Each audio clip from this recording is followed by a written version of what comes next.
Hello everyone, in this video we will be solving an interesting problem 322 coin change. We are given an integer array coins representing the coins of different denominations and an integer amount.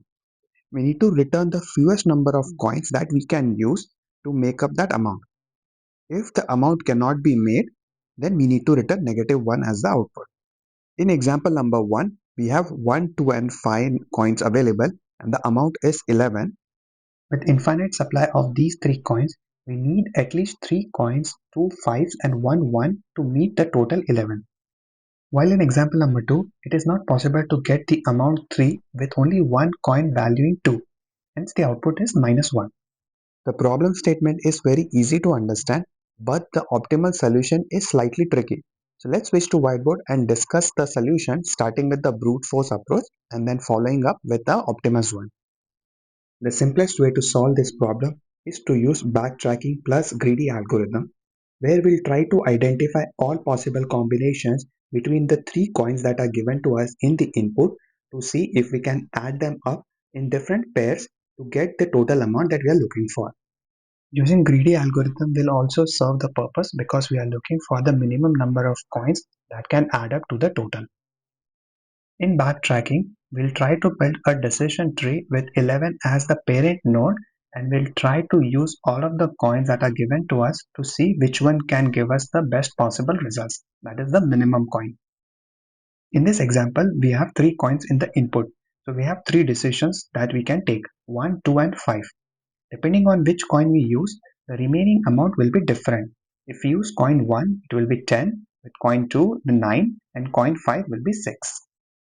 We repeat the same cycle for each of the nodes where we can use 1, 2 or 5 coins to lower the remaining amount to 0. We will continue this top-down approach to build the decision tree until each of the leg reaches 0 or negative.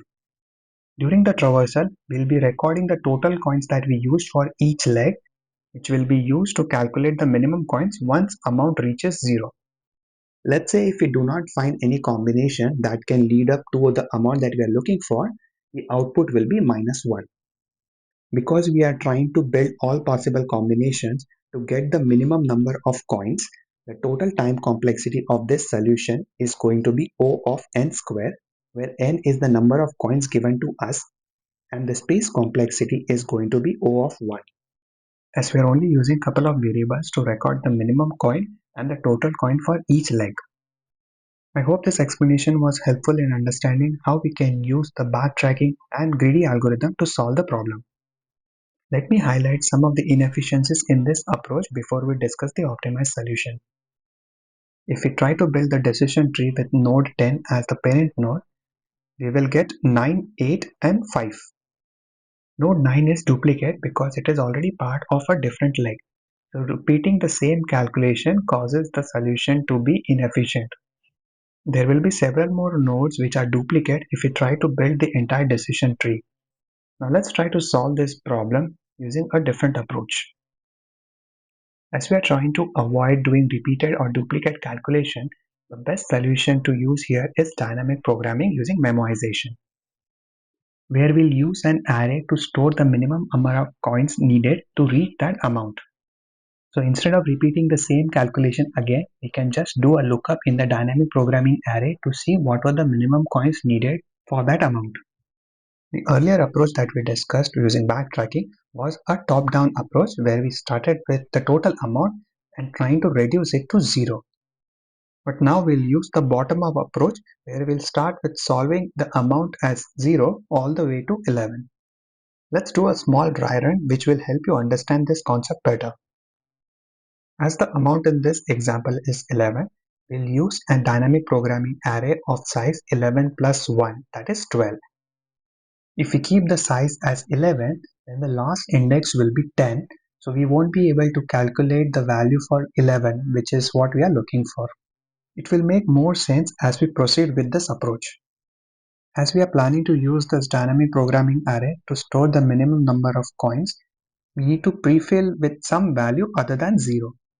If the lowest denomination of coin is 1, the maximum amount of coin that we will require is going to be the same amount, which is 11.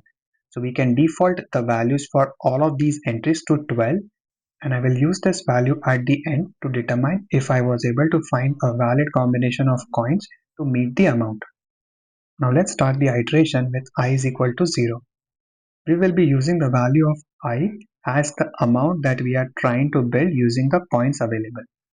If the amount that we are seeking is 0, we technically don't need any coins to meet that criteria. So we'll just update or replace the value in the array to 0 and increment the pointer. With I is equals to 1, we need to determine how many minimum number of coins we need to reach this sum. As we have 3 coins available in the array, we need to try 3 combinations. Let's say if we use coin 1, the remaining amount will be 0. Now we need to look up the 0, what was the minimum number of coins needed to reach that sum in the dynamic programming array. As we have already calculated the minimum coins to reach to sum 0, we don't need to repeat it again.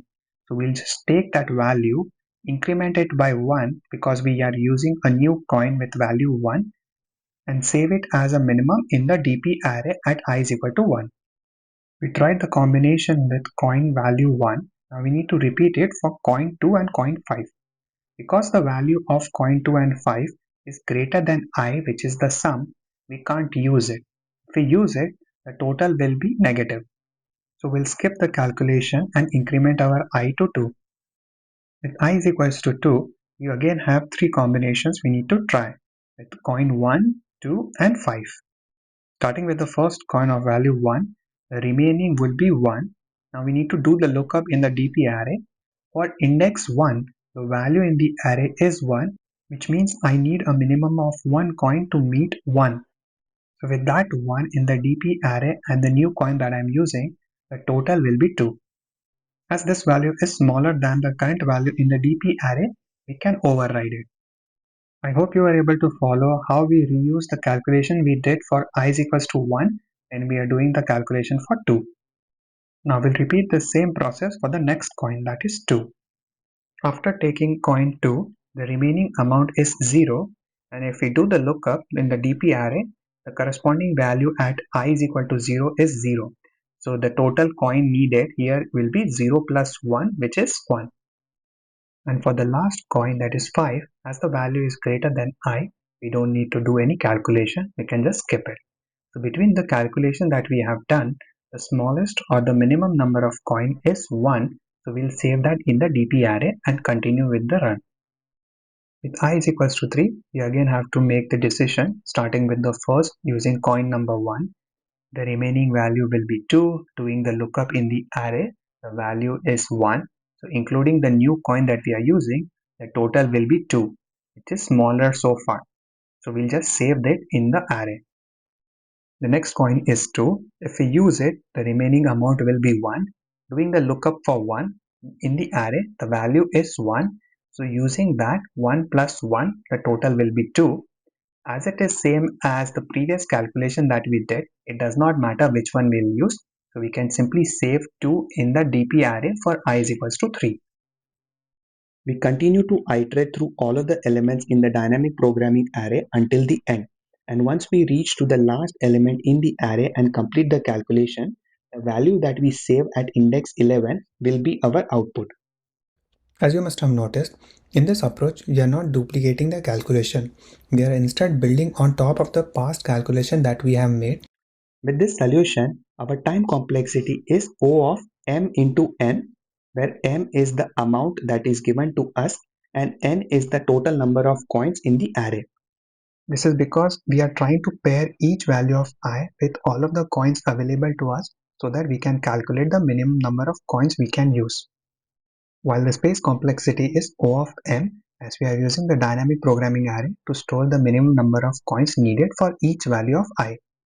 I hope you were able to understand the explanation. Let me show you how we can implement this using CSharp. In the main method, I have added a couple of validations to make sure that the coins array is not null and the length is greater than 0. If either of the conditions are met, we can simply return 0 as the output. After that, I am initializing a dynamic programming array of length amount plus 1 and filling it with amount plus 1 as the default value. On the next line, I am resetting the value at index 0 to 0 as we don't need any coins if the amount is 0. After that, I am starting a for loop until I is less than dp.length. Inside the for loop, I'm iterating through all of the coins that are given to us so that we can try all possible combinations. Inside the for loop, I'm checking if I is greater than or equal to the value of coin. If yes, only then we need to apply the formula to calculate the minimum coins.